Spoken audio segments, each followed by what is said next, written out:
Hello అండి, one more mini blog. ఈరోజు నేను కార్తీక మాసంలో ఇవ్వాల్సిన దానాలు చాలా ఉన్నాయి. అందులో 4 కోసం చెప్తున్నాను. ఇవి పోలి పాడ్యమే ముగిసేలోగా ఇవ్వచ్చండి. ఇవి తక్కువ ఖర్చుతో సింపుల్గా ఈజీగా అయిపోతుంది, అందుకనే చెప్తున్నాను. 1 దీపదానం, 2 శాలిగ్రహ దానం, 3 స్వయంపాక దానం, 4 గోదానం అండి. దీపదానం అంటే ఏమీ లేదండి, బియ్యం పిండితో ప్రమిదలు చేసుకుని అందులో పువ్వొత్తును నేతిలోని లేదా కొబ్బరి నూనెలో ముంచి పెట్టుకొని ఇస్తామండి. ఇంకోటి ఉసిరికాయ దానం అండి. ఉసిరికాయ పై చెక్కి తీసుకొని ఒత్తి నిలబడే విధంగా మనం చేసుకున్న తర్వాత దానికి గంధం కుంకుమ బొట్లు పెట్టాక పువ్వు ఒత్తు కొబ్బరి నూనె కానీ నెయ్యిలో కానీ ముంచిన తర్వాత దాని మీద పెట్టుకొని వెలిగించాక పంతులు గారికి ఒక తమలపాకు మీద పెట్టి పువ్వు, అక్షింతాలు, పసుపు, కుంకుమ వేసి ప్రసాదంగా నెయ్యి ఒక చిన్న బెల్లపు ముక్క కానీ ఏదైనా పండు వేసిన తర్వాత పంతులు గారికి మనం దానం ఇవ్వచ్చండి. దీనికి ఒక 21 రూపాయి, 31 రూపాయి తీసుకుంటారు, చాలా తక్కువ అండి. ఇంకోటి శాలిగ్రహ దానం అండి. శాలిగ్రహ దానం అంటే ఇగో నల్లగా లింగాకారంలో ఉంటుంది కదా, ఇది ఓన్లీ కార్తీక మాసంలో ఇస్తారండి శాలిగ్రహ దానం. ఇది చాలా పవిత్రమైనదండి. ఇది కూడా తమలపాకులో మనం ఆ శాలిగ్రహం అనేది పంతులు గారు మనకి ఇస్తారు. మనం అది చేతిలో పట్టుకున్న తర్వాత పంతులు గారు మనకి నీళ్లు పోసిన తర్వాత మంత్రాలు చదువుతారు. మనం దాన్ని కూడా దానంగా ఇవ్వచ్చండి. 3వది గోదానం అండి. గోదానం చాలా మంచిదండి. అది నిజమైన గోవును కూడా ఇవ్వచ్చు, లేదు అనుకుంటే వెండి బొమ్మను కూడా మనం ప్రతిమగా కొని ఇవ్వచ్చు. అలా కూడా మనకు కుదరని ఎడల పంతులు గారి దగ్గర వెండి ప్రతిమలు ఉంటాయండి గుడిలో, మనం అడిగితే ఇస్తారు. దాన్ని మనం 50 రూపాయలు, 100 రూపాయలకు కొనేసుకొని దానంగా ఇవ్వచ్చండి. అది కూడా చాలా తక్కువతో అయిపోతుంది. ఏ విధంగా నచ్చితే ఆ విధంగా ఇవ్వచ్చు. రియల్గా మనం నిజమైన ఆవునిస్తే దానికి స్థలాన్ని కూడా ఇస్తారండి. మా మావయ్య గారు అలానే ఇచ్చారు, ఎందుకంటే దానికి పోషణ కింద ఇస్తారనమాట.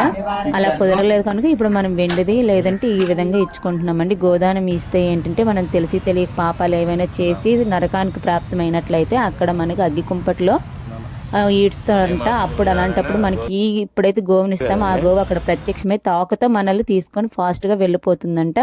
4వది స్వయంపాకం అండి. ఇది పౌర్ణమి రోజు ఇవ్వచ్చు, ద్వాదశి రోజు ఇవ్వచ్చు, పాడ్యమి రోజు చాలా మంది ఇస్తారండి. ఏం లేదు, కూరగాయలు అన్నీ ఒక రోజుకి ఒక పూటకు పంతులు గారికి సరిపోయేవన్నీ మనం ఇవ్వచ్చండి. నేను ఆయిల్ కూడా పెట్టొచ్చు, ఇందులో కూడా పెట్టొచ్చండి. ఒక పూటకు వాళ్ళు వండుకొని తినే విధంగా ఉండాలి. అవి కూడా మంచి రైస్ ఇవ్వాలి, పెరుగు పెట్టొచ్చు, నెయ్యి పెట్టొచ్చు. దీన్నే స్వయంపాక దానం అంటారు. ఇది పౌర్ణమి, పాడ్యమి లేదా ద్వాదశి రోజు ఇస్తారండి. ఇప్పుడైతే మనకి పూల పాడ్యమి ఉంది కదా, పాడ్యం రోజు మనం ఒత్తులు వదిలిన తర్వాత గుడిలో పంతులు గారికి మనం ఈ విధంగా దానం ఇస్తే చాలా మంచిది. ఎందుకంటే మనం ఇంటికి భోజనంకి పిలిస్తే వాళ్ళు రారు, మనం ఆ విధంగా పెట్టలేం కనుక ఇదే విధంగా మనం ఇస్తే వాళ్ళు ఆ పూటకు మనం ఇచ్చేవన్నీ వండుకొని తింటే మనం వాళ్ళకి స్వయంపాకం పెట్టినట్టు అనమాట. ఇది చాలా మంచిదండి. ఎవరైనా ఇంకా ఈ వీడియోని చూడకుండా ఉన్నట్లయితే వీడియో చూడండి, మిస్ అవ్వకండి. పోలిపాడ్యమి రోజు ఈ విధంగా ఈ 4 దానాలు ఇచ్చుకుంటే చాలా మంచిదండి. నా వీడియో మీకు నచ్చినట్లయితే లైక్ చేయండి, షేర్ చేయండి, సబ్స్క్రైబ్ చేయడం మర్చిపోవద్దు. ఇలాగే కార్తీక మాసంలో చేయాల్సిన పూజల కోసము ఇంకా దీపారాధనల కోసం ఇంకా నా వీడియోలు అన్నీ నా ఛానల్లో అప్లోడ్ చేస్తాను. ప్లీజ్ వాచ్ చేయండి, లైక్ చేయండి, సపోర్ట్ చేయండి, సబ్స్క్రైబ్ చేయడం మర్చిపోవద్దు. నన్ను ఎంకరేజ్ చేసినట్లయితే నేను ఇంకా ఇలాంటి వీడియోలు చాలా వరకు మీకు అప్లోడ్ చేస్తూ ఉంటానండి.